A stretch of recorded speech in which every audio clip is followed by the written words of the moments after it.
Yo lo que vi también en el punk, que la gente también es muy talibán, ¿eh? El punk, como alguien que diga una cosa que no se entiende.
Tal como lo cortés no quita lo valiente, así lo hilarante no quita lo profundo. Y dado que la vida es un juego, aquí comienza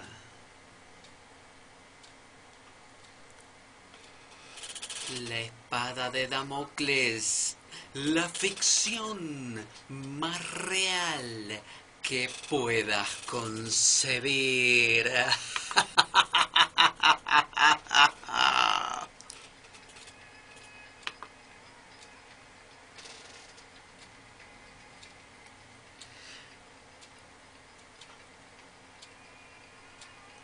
La espada de Damocles es un programa que por mera falta de objetividad cree ser diferente. Personajes mitológicos salidos de los más profundos avernos. Leyendas escabrosas y sin sentido. Curiosidades inquietantes y completamente inútiles. Historias antiguas malversadas por nuestra incapacidad de entendimiento. Y cuentos carentes de profundo significado. También pretenderemos, sin el menor éxito, entender al ser humano en toda su dimensión. En suma, si quieres desperdiciar tu vida, aquí comienza la espada de Damocles, la ficción más real que puedas concebir.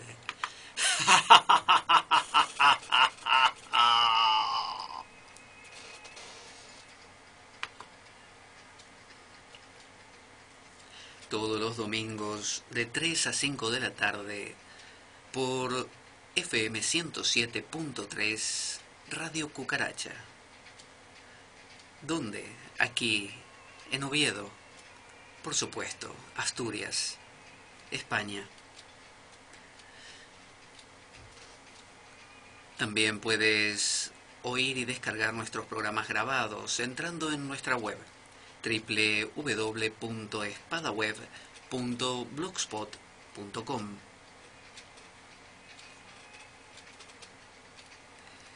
Tengo algo que confesarte. Necesito que te acerques. Acércate un poco más. Ven. Acércate a la radio. Ahí, más cerca. Eso. Ahí mismo. Escucha. ¿Sabes qué? No te lo puedes perder.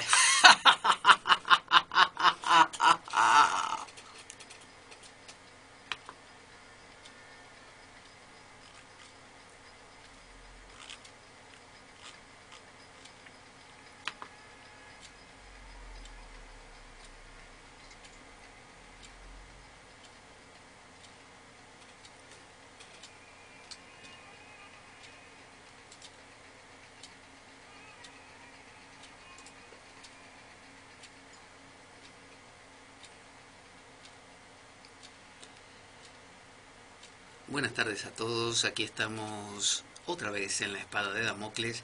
Quien les habla, Pablo Veloso, desde aquí, desde la Radio Cuca, 107.3 en Oviedo, en Asturias, por supuesto en España. Y hoy, aquí en la espada, vamos a tratar un tema que a mí me resulta muy interesante, porque tiene que ver con nuestras raíces. Tiene que ver con nuestras raíces, pero no como cultura, sino como seres humanos. Los seres humanos, estemos aquí o en la China, en el fondo somos lo mismo.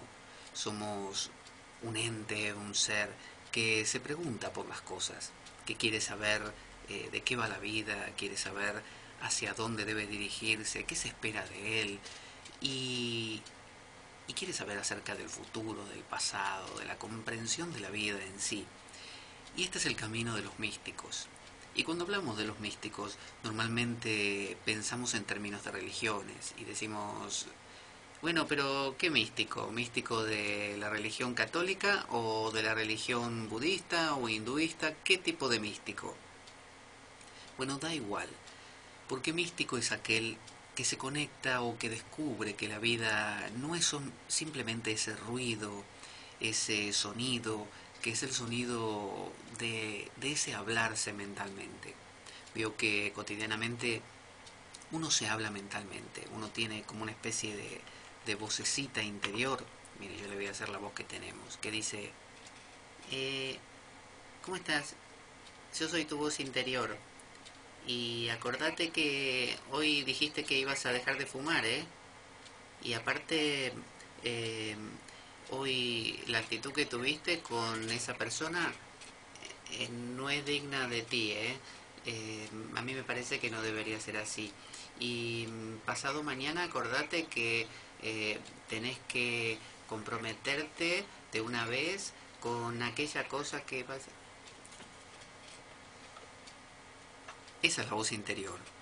Esa es nuestra voz interior que todo el tiempo nos está hablando. Y eso es lo que nosotros consideramos que somos en última instancia. Todos nosotros pensamos, bueno, yo soy esa voz, yo soy ese que me hablo a mí mismo todo el día. ¿Qué otra cosa voy a hacer? Y en realidad esa es la punta de un iceberg, ¿no? Imaginemos un iceberg que va por el océano, yo ya lo he dado este ejemplo muchas veces, y bueno, esa punta de iceberg, eso que asoma, es lo único que se ve. Entonces cuando uno mira un iceberg suele pensar que uno es eso, obviamente. ¿Quién va a decir que uno podía ser también la parte de abajo? Bueno, el místico es el tipo ese que se pregunta, escuchame una cosa, ¿no será que somos más que la punta del iceberg? Y es el tipo ese que los demás le contestan, pero vos estás loco, ¿no te das cuenta que lo único que hay es lo que está arriba? Y inclusive no se llama lo de arriba, es lo único. Pero el místico se sigue preguntando, ¿no habrá otra cosa? ¿No habrá más? ¿No habrá más?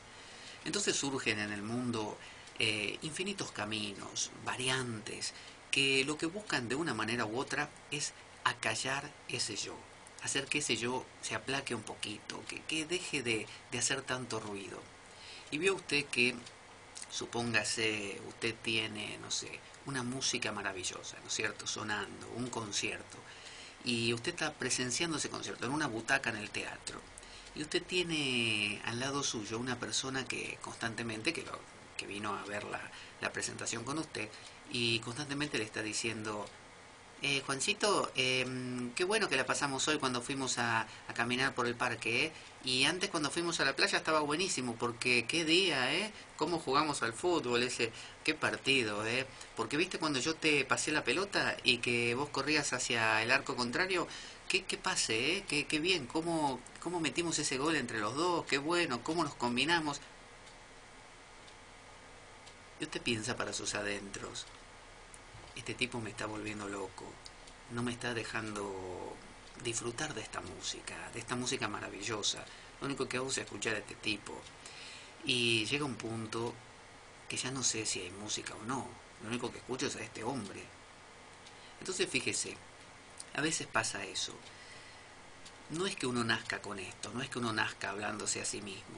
Quizá la cultura, de alguna u otra manera, ha derivado en eso, y esa voz interior se vuelve una voz omnipresente, una voz que nos habla y nos habla y nos habla por costumbre, porque así lo aprendimos, así lo hacía nuestro padre, nuestra madre, nuestros amigos, y se nos incita a que hagamos eso. Es la voz que se autocritica, que se autocuestiona, la voz que dice, no es digno de vos estar haciendo eso, ¿eh? ¿Cómo le vas a decir eso a esa persona? Deberías haberte impuesto, deberías haberle demostrado quién sos, ¿eh? ¿Pero qué sos? ¿Un hombre o un cervatillo? Entonces, esa voz interior es la que crea esos patrones morales de bien y mal, de culpa, ¿no? Y de, por otro lado, de triunfo. Entonces, es una voz que nos mantiene en vilo, nos mantiene en picos emocionales que a veces nos desgastan. Entonces todos los caminos, como les decía, todos los caminos místicos del mundo, no solamente ni hindú, ni budista, ni cristiano, de todas partes, de alguna u otra manera utilizan el trance, ya sea a través de una danza, con tambores como en el África, o en algunos países árabes, o como por ejemplo en el sufismo también, utilizan lo que se llama jaculatorias en el cristianismo, que ahora vamos a ver, también el mantra en la India, que es la repetición de ciertas frases, el dhikr en el mundo musulmán, que es la repetición de los nombres de Allah. Es decir, el uso de una cierta palabra, por lo general muy simple, no son palabras larguísimas, no es que uno se pone a rezar el Padre Nuestro y dice, Padre Nuestro que estás en el cielo, santificado sea tu nombre, bla, bla, bla, bla, bla, bla. No, ¿sabe por qué? Porque cuando una oración es demasiado larga, uno se distrae. Se distrae porque está demasiado atento a decirla bien, o se pone a pensar en su significado. Porque cuando una oración es larga, uno se identifica con el, qué sé yo, con la parte que dice, perdona nuestras ofensas, o la parte que dice, danos nuestro pan de cada día porque uno tiene hambre. Entonces, es como que la oración que tiene mucho contenido llama demasiado, reclama. Y recuerde que ese yo funciona con el estímulo. Si usted está descansando en su casa y de repente escucha que tocan la puerta, eso le reclama, lo llama. Esté haciendo lo que esté haciendo, su atención va en esa dirección y usted se empieza a preocupar y dirá, ¿quién será el que toca la puerta? ¿Qué querrá de mí? ¿Será fulano de tal que me dijo que iba a pasar? Pero me dijo que iba a pasar mañana. Hoy no puede ser. Es decir, se inicia un proceso mental. Entonces, todos estos caminos místicos lo que buscan de una u otra manera es acallar a ese yo. ¿Y cómo se lo acalla? Bueno, a través de la monotonía. Si yo, por ejemplo, estoy hablando en este momento y digo, porque ahora vamos a... y entonces este programa que es La Espada de Damocles. Si yo hablo así, usted no va a tener ni un minuto de descanso. Su mente va a estar saltando de una cosa a la otra porque yo reclamo su atención todo el tiempo. O si en la mitad encima le agrego una tos, digamos, empiezo... como le decía, ¿entiende? En cambio, si yo le hablo como le estoy hablando ahora, pausadamente, tranquilamente, con una cadencia suave, usted va a entrar en un estado de adormilamiento, ¿no? Que obviamente mucha gente lo sé, utiliza este programa para conciliar el sueño.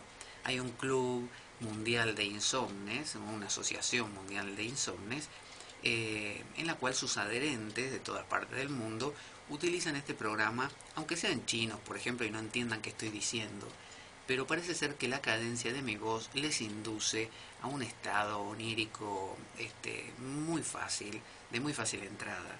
Así que quienes quieran usar este programa con esa intención no tienen más que descargarlo y en el momento de dormir lo ponen ahí en la mesa de noche, en la mesa de luz y conciliará un sueño como los angelitos.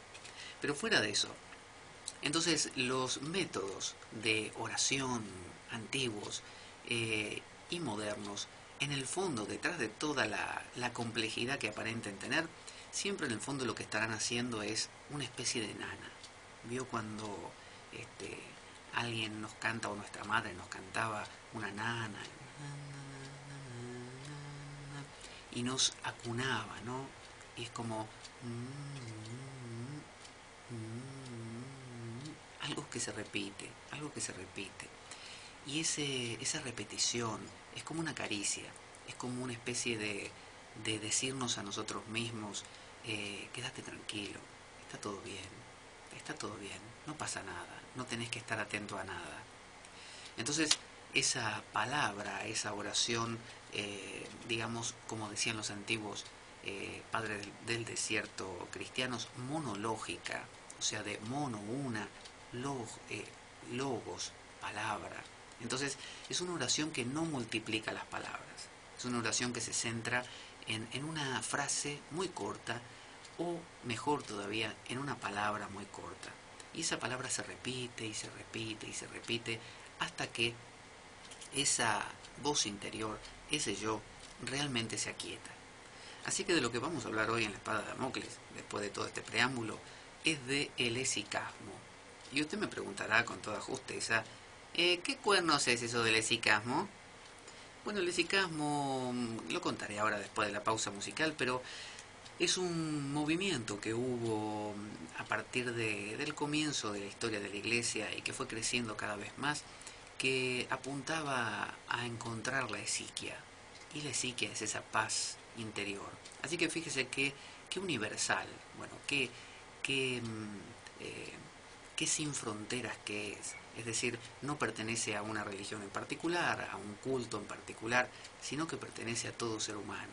Porque dígame si no, si usted no busca en el fondo la paz, la tranquilidad, si no busca esa calma que hay detrás de todas esas palabras que atosigan su mente.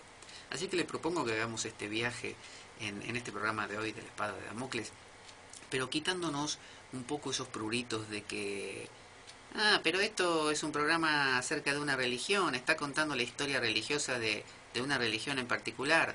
La verdad que a mí no me interesan las religiones, porque son el opio de los pueblos, ¿viste? Si usted se acerca a la religión con esa actitud, al estudio de las religiones, al estudio de última instancia, en última instancia, del ser humano, lo que va a lograr es quedarse en la superficie, porque después de la revolución industrial, después de la revolución científica a partir del 1600, empezó a ocurrir que el ser humano empezó a hacer hincapié en la razón, en la lógica.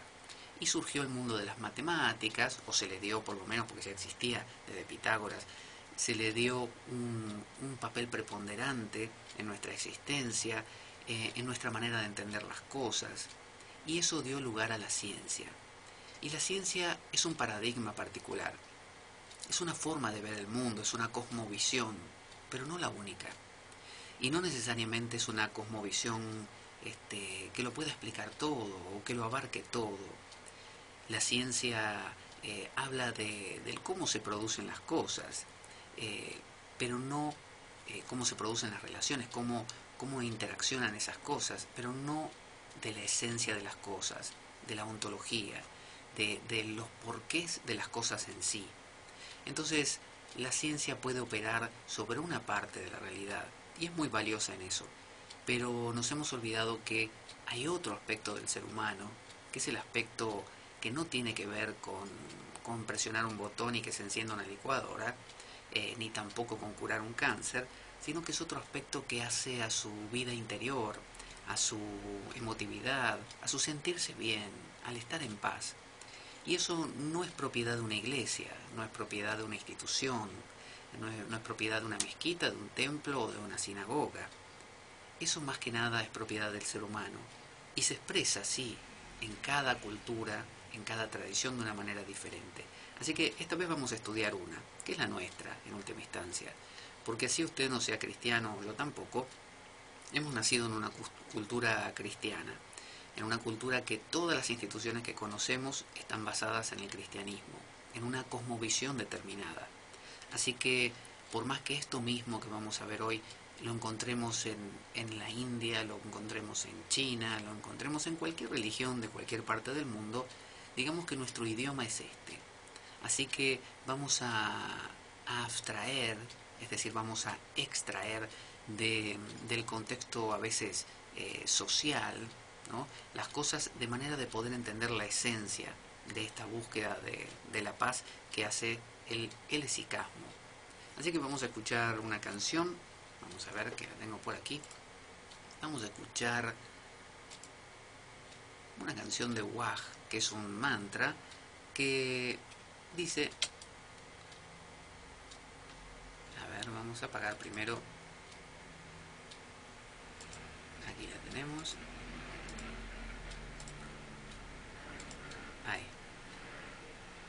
ahí tenemos, es Waj cantándonos Jaima, Victoria a la Madre Divina, a la Madre del Universo, uno de los tantos nombres con que podemos llamar a aquello que excede a la razón y que la ciencia obviamente no puede explicar, ya que no es su ámbito. Enseguida volvemos con más La Espada de Damocles y con más hesychasmo.